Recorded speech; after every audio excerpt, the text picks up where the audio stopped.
So that's the end of the day. So I would like to thank the speaker for their very interesting presentation. We covered many topics, and that's not a complete surprise. I mean, as soon as you talk about climate change, you talk about everything. Inequalities, the responsibility toward future generations, so discounting energy independency, adjustment on the labor market, all those things were covered today. I mean, and so it makes the issue particularly complex. And I see, in particular in Europe, but also in the US, frustration for limited actions. Is fighting at the same level with the absence of willingness to sacrifice our well-beings. And so this combination of frustration and absence of willingness makes the problem particularly dangerous for our democracies. So we economists have a role to play.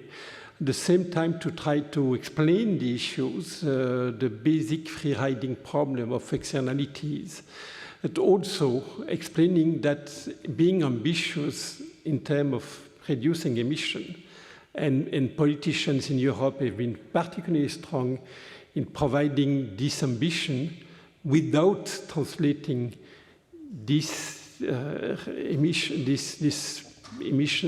ambition in terms of reduction of emissions into actions.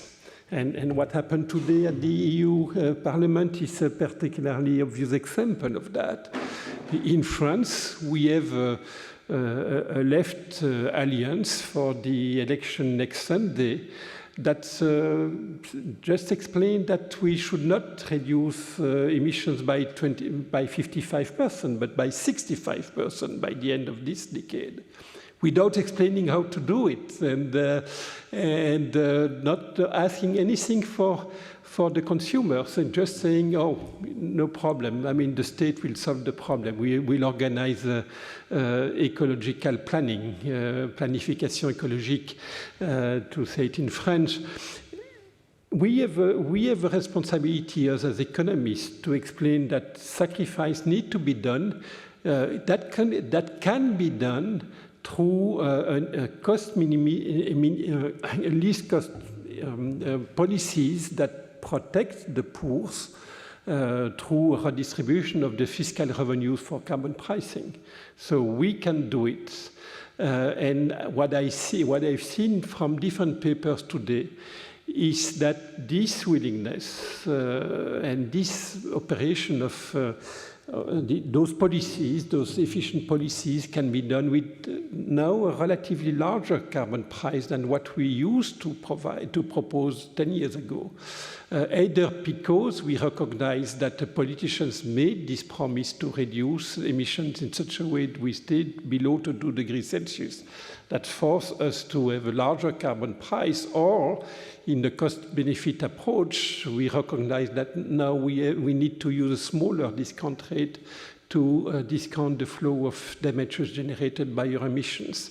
So in both cases, now we are, I think, many of us suggesting that maybe the carbon value should be larger than $100 per ton of CO2.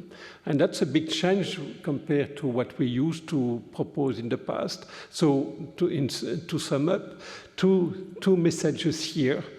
First, we need to be stronger in explaining the relationship between quantity ambition and carbon pricing. And second, the consequence of that currently the carbon price should be relatively large.